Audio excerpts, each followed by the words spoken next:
dan mentadabburi ciptaan Allah, baik yang di langit maupun yang di bumi. Dan cara kita mengenal Allah dengan belajar Al-Hikam.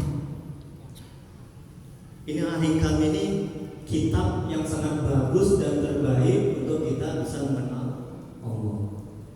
Ini kitab mengenai hati. Jadi kalau hati kita sudah baik, sudah bersih, Allah akan memancarkan, memberikan nur ma'rifatullah yang ke dalam hati kita. Masya Allah, tabarakallah.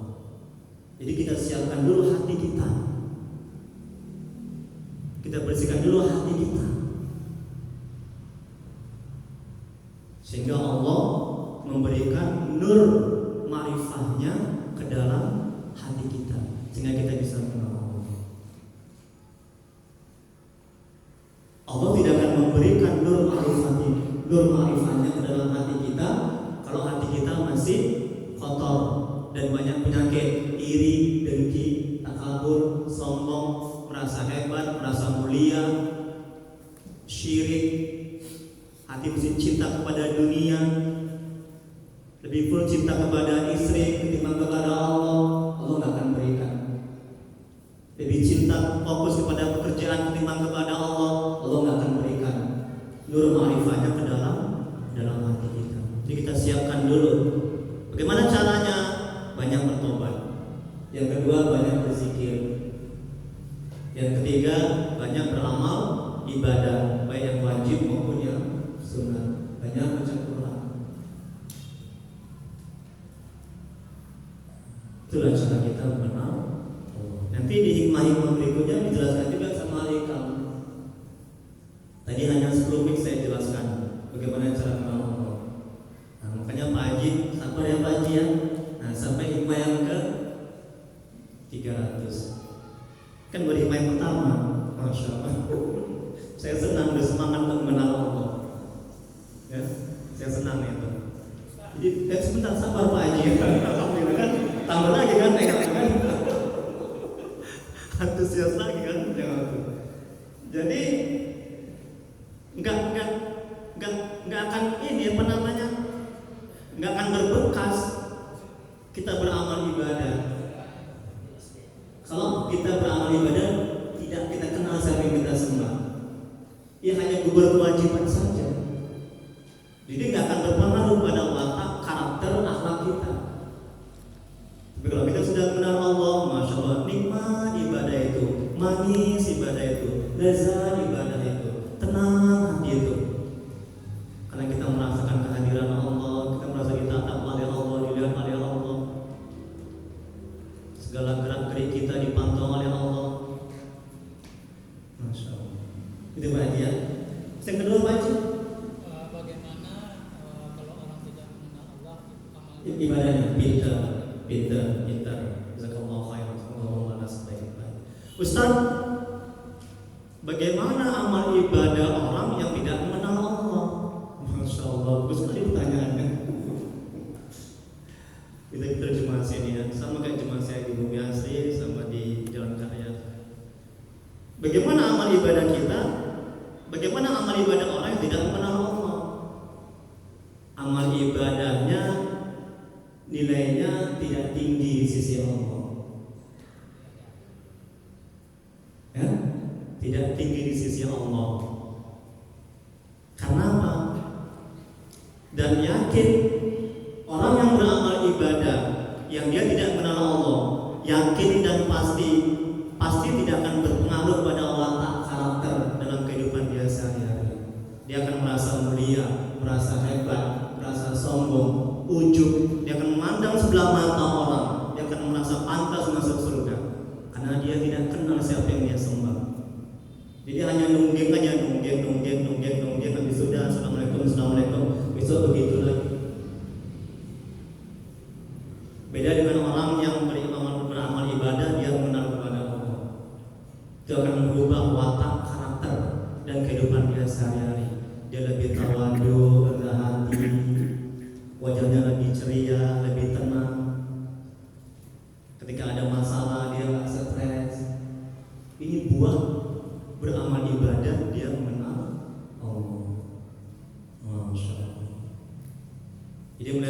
Pak, ayo, saya pun juga begitu. Bang, sudah hebat kali sudah mengenal Allah kali. Ya, saya juga masih belajar.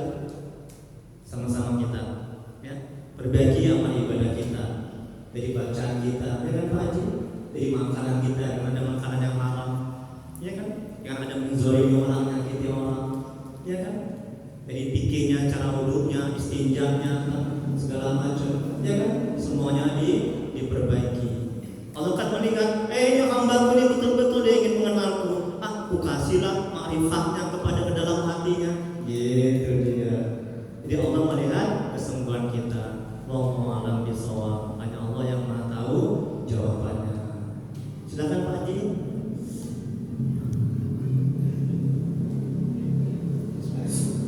Assalamualaikum warahmatullahi wabarakatuh. Assalamualaikum warahmatullahi wabarakatuh. Gini Ustaz, Ya. saya tanyakan gini.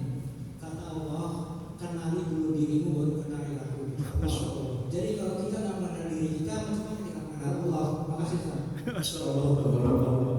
Pinter-pinter di masjidnya, alhamdulillah. Ustaz sampai kewalahan Ustaz ya. Alhamdulillah. Tabarakallah, semoga Allah sampaikan Bapak ya. Amin. Ustaz, man arafa nafsahu faqad arafa rabbahu. Kan Ustaz, barang siapa yang mengenal dirinya, maka dia akan mengenal Tuhannya.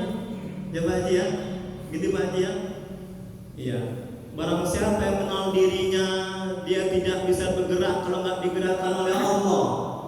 Dia tidak akan bisa hidup kalau nggak dihidupkan oleh Allah.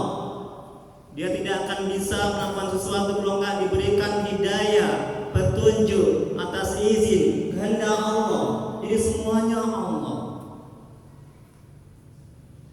Memang betul. Jadi mengenali diri, kemudian dia mengenal Tuhannya.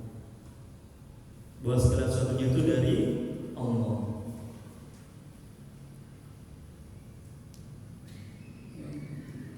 Nah, kita bisa sholat kan karena ditolong oleh Allah, karena dikehendaki oleh Allah, digerakkan hati kita sehingga kita bisa beramal ibadah. Jadi la haula wala quwata illa billah. Kita bisa makan kalau nggak dibantu dan ditolong oleh Allah, nggak bisa. Minum kita, makan kita, Allah yang kasih, Allah yang beri. Kita kenyang bukan karena air yang mengenyangkan, tapi Allah yang mengenyangkan. Kan ada orang minum tapi nggak, ada kan? Ada orang makan tapi nggak kenyang, ada kan? Kita sakit, sehat bukan obat yang sembuhkan, bukan dokter yang sembuhkan. Karena ada orang berobat dia nggak sembuh, ada kan Pak? Banyak kena COVID meninggal. Sadar dia, semuanya dari Allah dan pada hakikatnya perbuatan Allah, kehendak Allah, atas izin Allah. Dia tuh fakir, berhajat kepada Allah. Kalau itu semuanya dia sadar, maka dia kenal Tuhannya. Oh, Allah Tuhanku yang Maha memberi, yang Maha kaya, yang Maha menggerakkan, yang Maha mencukupi, yang Maha mengurus. Sampai sekarang kita diurus oleh Allah, betul? Masya Allah. Kembali lagi, dia tidak akan bergantung kepada suami, kepada istri, kepada bosnya, kepada majikannya. Dia bulat hati dia hanya bergantung kepada Allah yang Maha Kaya, yang Maha melihat. Tengok cicak itu Pak, cicak itu Pak, makanannya itu bisa terbang nyamuk, tapi dia nggak stres loh Pak. Betul? Hidup dia, Allah kirim Pak nyamuk itu ke dalam mulutnya. Betul? Itu menandakan Allah itu Maha Kaya, tidak akan melantarkan hambanya. Orang kafir dikasih makan, apalagi kita yang ibadah, ya nggak mungkin. Wallahu a'lam bishawab. Hanya Allah yang mengetahui jawabannya. Silakan Pak. Ya, alhamdulillah, tabarakallah. Senang banyak ya. Memang kalau ahli kami ini nggak ngantuk kita karena mengenai hati, enak, tenang, damai. Ya. Nah, kalau udah saya ngasih kerja itu banyak pertanyaan. Alhamdulillah, rajin. Assalamualaikum warahmatullahi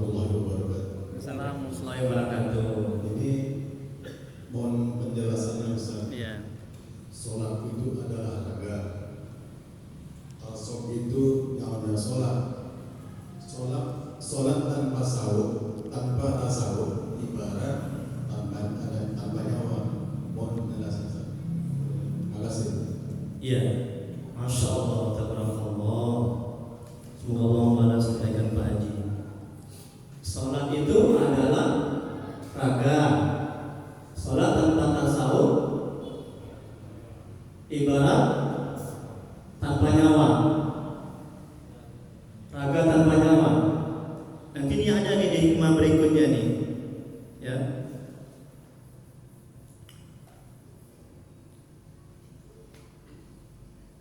Orang yang beramal ibadah, dikata imam dalam hikmah berikutnya. Bukan hikmah yang kedua, yang ketiga, yang keberapa? Saya nggak ingat. Orang yang beramal ibadah tidak ikhlas itu ibaratkan raga tanpa nyawa, tanpa ruh. Saya lagi pelan-pelan ya. Ini kayaknya bapak serius sekali ini ya, monoton.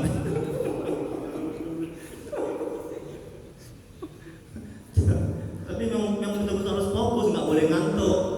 Jadi salah mengamalkan, ya fokus tapi jangan melotot kali begini ya. Nah, jadi agak santai ketika orang yang beramal ibadah tidak ikhlas itu ibaratkan raga tanpa ruh. Keikhlasan itulah ruhnya ibadah. Jadi nggak ada artinya orang beramal ibadah tidak ikhlas. Seperti kayak mayat berjalan.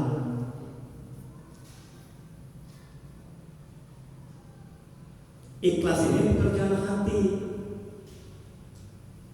Kalau hati kita masih kotor, kalau hati kita belum mengenal Allah, kita nggak akan bisa ikhlas dalam beramal ibadah. Ya nungging-nungging begitu aja, dan tidak akan merasakan manisnya, lezatnya dalam beramal ibadah kalau tidak kita hadirkan keikhlasan dalam hati kita dalam beramal ibadah.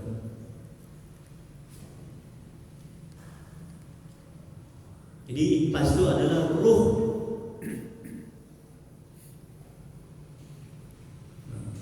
Untuk bisa ikhlas, belajar al-hikam. Ya. Belajar al-hikam agar bisa hati ini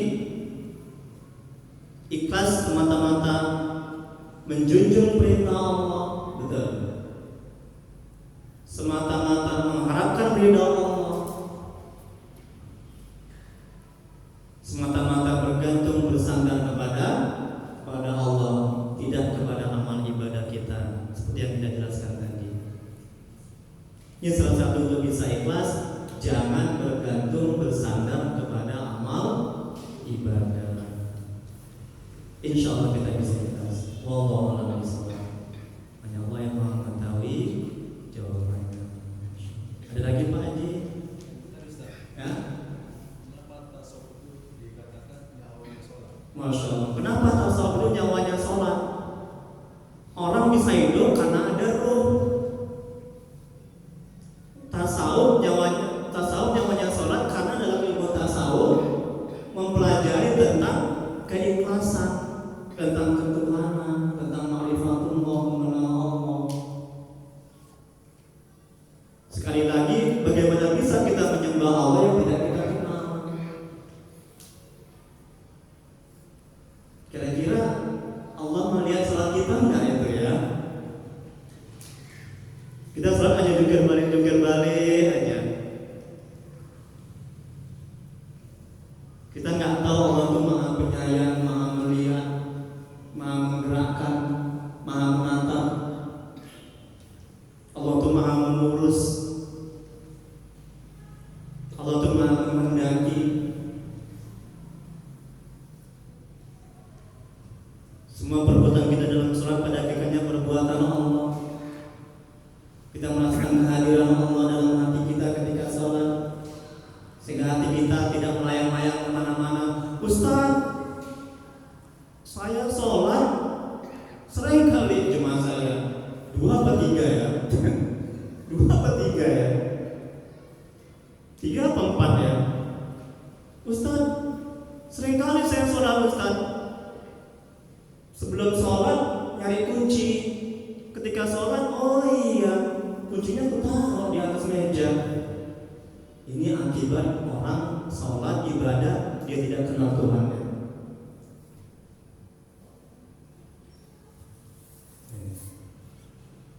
Ngomong mana Allah yang mengetahui jawabannya. Tapi kurang saya minta maaf. Ada lagi Pak Haji? Masya Allah, nikmat, nggak terasa. Nanti semakin ke tengah, semakin ke ujung, semakin nikmat, semakin lezat. Semakin kita mengenal Allah. Sabar ya Pak Haji ya, Ibu Bapak ya. Makanya kunci belajar itu sabar. Kalau tidak sabar, Masya Allah, tambah lagi. Alhamdulillah, senang. Di jemaah saya di YouTube ini nanti lihat. Ya, masalah hati, senang. Masalah hati menikmat ini, lezat ya. Kan nggak ada yang ngatur, dengan semuanya. Alhamdulillah. Silakan Pak Haji. Makasih Ustaz. Ya, alhamdulillah. Sangat menarik ya Ustaz. Ya, alhamdulillah. Makasih. Bagaimana kita amal ibadah kita bisa diterima Allah, kita mengenal Allah. Kalau saya kiaskan Ustaz, ketergantungan kita kepada atasan kita karena kita mengenal atasan kita. Ketergantungan kita kepada seseorang karena kita mengenal seseorang. Dan ketergantungan kita kepada Allah, kita harus kenal kepada Allah. Tadi itu yang saya tanyakan Pak Andi yang sudah terjawab. Tapi metodologinya Ustaz, bagaimana cara kita mengenal Allah ini? Iya. Tadi Ustaz bilang berzikir, banyak orang berzikir, banyak orang menyembah, tapi sampai saat itu dia belum mengenal Allah. Banyak kita ibadah, kita sholat dan ibadah, tahajud, tapi perasaan di Allah dari mana, dekat apa jauh dari kita, di atas atau di bawah, kita kan nggak kenal. Kalau kita tergantungan kita biasanya, kalau kita sebagai seorang bawahan tergantungan kepada atasan, karena kita kenal dengan atasan kita. Bagaimana kita bisa tergantung kepada Allah? Kita tidak tahu Allah, dan perlu barangkali Ustaz bisa sampaikan kepada kami. Saya juga masih tuntas metodologi masalah mengenal Allah. Kemudian pertanyaan saya yang kedua, tadi Ustaz bicara masalah amal ibadah. Ibadah yang paling dekat dengan Allah itu ibadah apa? Kemudian amalan yang paling dekat kepada Allah itu amalan apa? Itu cara yang dikasih-kasihnya. Ya Ustaz, itu barangkali dua pertanyaan, mungkin tolong dibantu Ustaz. Assalamualaikum warahmatullahi wabarakatuh. Waalaikumsalam warahmatullahi wabarakatuh. Masya Allah, tabarakallah. Semoga Allah memberkati kebaikan Pak Haji. Yang pertama Ustaz, bagaimana metode agar kita bisa mengenal Allah? Itu Pak Haji ya. Nah, tadi sudah saya jawab tadi. Nah, untuk bisa mengenal Allah, ya, sebenarnya banyak caranya, tapi di antaranya yang pertama kita mengenal sifat-sifat Allah. Ya, ini untuk mendekati paham, kita nggak akan bisa kenal istri kita kalau kita nggak kenal sifat-sifatnya. Jadi untuk bisa kenal sama istri kita, watak karakternya, kita mesti kenal sifat-sifatnya dan tahu, sehingga kita mencintai dia, menyayangi dia. Dan ketika dia menyuruh, kita akan berkorban mati-matian demi dia. Nah, begitu juga Allah. Kalau kita sudah kenal sifat-sifatnya, kita akan sayang sama Allah, kita akan cinta kepada Allah, dan kita akan mengikuti dan menuruti apa yang diperintahkannya dan apa yang dilarangnya. Jadi kita ini hamba, Allah adalah Tuhan kita, dan kita beramal ibadah tidak akan pamrih.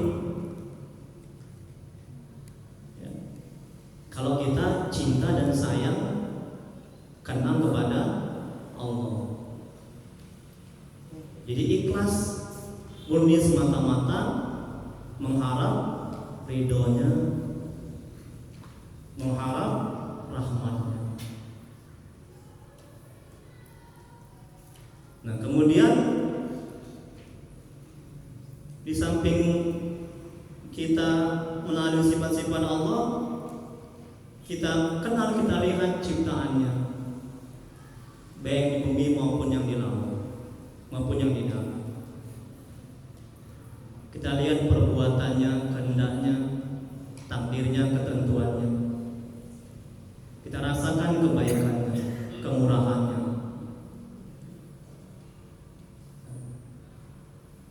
Insya Allah dengan begitu kita bisa mengenal Allah.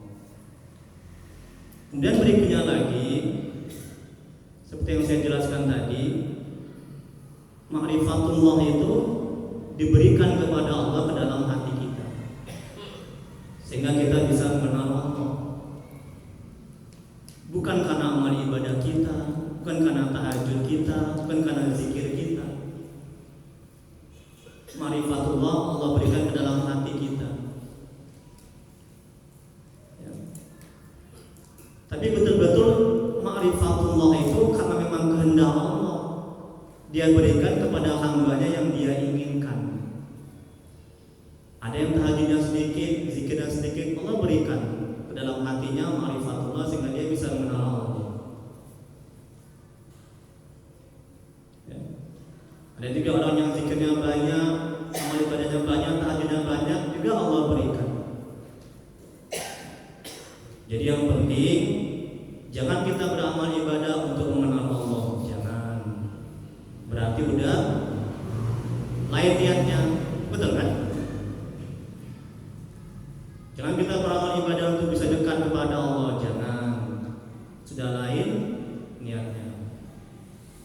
Jangan kita berzikir tiap malam, tahajud tiap malam supaya bisa mengenal Allah, dekat kepada Allah, jangan. Tapi beribadahlah semata-mata menjunjung perintah Allah, menjalankan ubudiyahnya, mengharapkan ridha Allah. Nanti Allah kasih tanpa kita minta. Allah tahu itu, Allah Maha tahu kepada hamba-hambanya yang membutuhkan ma'rifatullah. Tengok jantung ini berdetak, ada nggak kita minta, Pak? Nggak ada kan? Kita di perut ibu kita bisa makan, ada nggak kita minta? Tapi makan kita di perut ibu kita. Tengok wali-wali Allah, orang-orang soleh, yang mereka nggak bekerja. Nanti ada di hikmah yang kedua, namanya maqam tajrib sama maqam asbab. Wali-wali Allah, orang-orang soleh, mereka tidak bekerja, kerjaannya hanya zikir dan beramal ibadah, tapi Allah kasih. Mereka nggak minta. Tapi kita belum maqam, kita sampai ke sana. Jangan besok kita berhenti bekerja, ibadah aja, jangan ya. Wallahu. Tadi yang kedua apa tadi Pak Haji? Ibadah yang paling dekat sekali dengan Allah sampai amalan yang paling dekat. Ibadah yang paling dekat kepada Allah, untuk mendekat diri kepada Allah. Kemudian amalan yang mendekat diri kepada Allah. Ibadah selain ibadah wajib, ibadah sunat, salat tahajud tengah malam. Itu sangat ampuh, sangat baik, sangat bagus untuk membuat kita bisa dekat kepada Allah, untuk bisa mengenal Allah. Amalan-amalan apa? Amalan zikir. Kalau saya meruqyah, mengobati orang, saya suruh pasien saya itu zikirnya Allah, Allah, Allah, Allah. Jadi amalan saya Allah, Allah, Allah, Allah dalam hati saya. Dan zikir Allah ini zikir yang banyak diamalkan para wali Allah, orang-orang saleh. Bisa cepat, dekat dan mengenal Allah. Allahu ya batin, Allahu ya batin. Itu pasien saya yang saya ruqyah. Setiap naik turun nafas, Allahu ya batin yang maha gaib, ya kan? Yang maha pesembunyi. Itu Asmaul Husna. Nah, dan juga satu lagi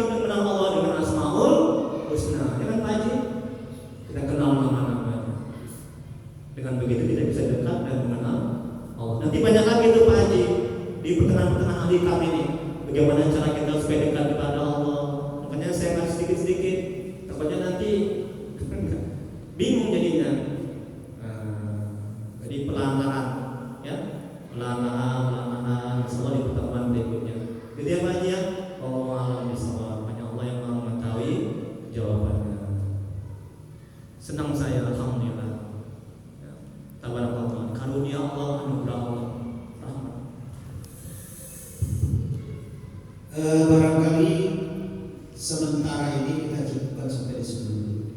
Mohon bersabar. Insya Allah nanti barangkali ada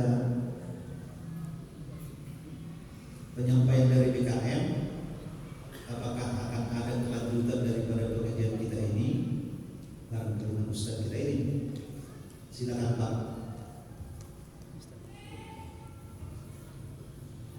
Assalamualaikum warahmatullahi wabarakatuh. Waalaikumsalam. Bapak hadirin yang dimuliakan Allah, rencana kita 10 minggu akan diisi dengan pengajian Al-Hikam. Karena pengajian ini sifatnya berkesinambungan. Iya. Beda kalau mengaji kita kontemporer, hari ini lain, besok lain, besok lain lagi. Jadi kalau kajian Al-Hikam ini ada 300 rumah. Iya. Berdua terus. Iya. Dan ini kita klasik bagus. Iya. Begitu juga sebenarnya yang mau kita kembangkan di masjid ini seperti itu. Iya. Kalau mau mengatur programnya satu kitab selesaikan gitu. Termasuk kita kemarin tuh maghrib itu rencana kita itu satu kitab. Terakhir saya lihat berubah-ubah juga. Nah, jadi kita inginkan. Nah ini sebenarnya kembali kepada kita. Kan begitu, kembali kepada kita. Tapi kami harapkan kalau kami dari BKM seperti itulah ngaji yang sebenarnya bertahap-tahap dan sampai paham. Kalau kita coba sana coba sini coba itu rasanya ya tak tuntas dia. Kadang bisa berulang lagi. Nanti ustaz yang lain memahami ayat yang sama beda lagi. Masalah yang sama lain ustaz beda lagi. Nah itu dia. Tapi insya Allah dengan Al-Hikam ini kita bertahap-tahap dan nanti 300 hikmah ini kalau kita ikuti, nah itu dia. Kita ikuti itu yang mempertanggungjawabkan di hadapan Allah ustaz. Iya. Masya Allah, tabarakallah. Jadi kita belajar ini bersama ini dari Iya. mana dulunya Ustaz ini salah kita belajar Ustaz ini. Tapi kalau tak jelas kita lupa siapa guru kita. Pernah saya dengar umpamanya, tapi lupa entah dari mana, lupa kita dasarnya. Jadi kan pengaji seperti ini. Ada lagi ngaji nanti umpamanya saya ini kita dasar sunnah itu. Nanti kalau pikirnya mungkin apa ya Fathul Mu'in umpamanya selesai. Insya Allah kalau macam begini inilah madrasah. Iya. Itulah mengaji. Kalau bebas itu namanya takbir dan dakwah. Mungkin itu saja Ustaz, nanti kita konfirmasikan jadwal kita mulai kapan. Memang sudah lama karena corona kita terus berpindah-pindah, ada beberapa bagian ya perlu dan kontra kita tidak ingin ada perlu kontra. Kalau seandainya oke, nanti kami persoalkan saya berlaku pengurus kita. Terima kasih kepada Anda. Sekalian. Ayo sah. Dah.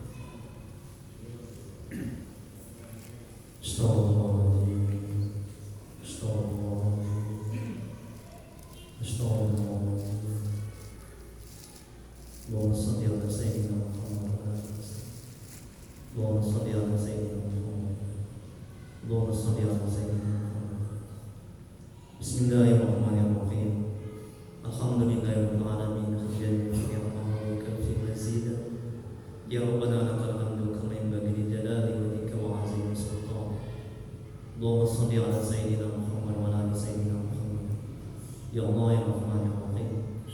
Dengan keberkahan Nabi Muhammad SAW dan sahabat-sahabat dan keberkahan Syekh Muhammad. Ampuni ya Allah dosa orang tua kami. Ampuni segala permasalahan mereka. Terima ibadah mereka. Terima tobat mereka. Kasihanilah mereka ya Allah.